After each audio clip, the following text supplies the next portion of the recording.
One of the things that has made me curious is in looking at some of the information that you'll find online, you see this mentioning of the word herd immunity. Yeah, Herd immunity.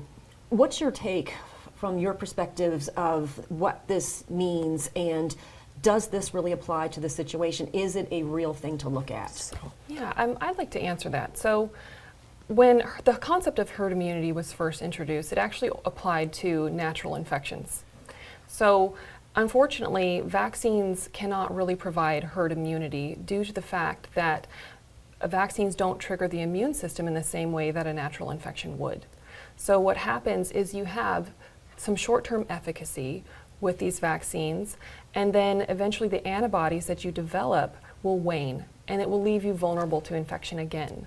And so what happens is what we're seeing is that we'll have populations where there's 98 or 99% vaccination rates, and you're still having outbreaks of disease. We've seen this in influenza, measles, mumps, whooping cough, and chickenpox outbreaks.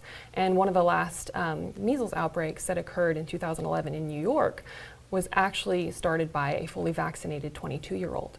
So what happens is we're vaccinating all these children.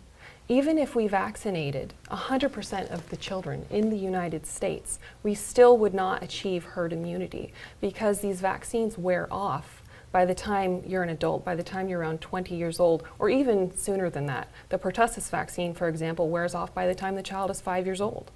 So what ends up happening is that we have an adult population that is largely not immune to these diseases. The people who are actually immune are those who are 50, 55 and older, who actually contracted these diseases naturally and have lifetime immunity. And once that population has passed on, we're in a big trouble.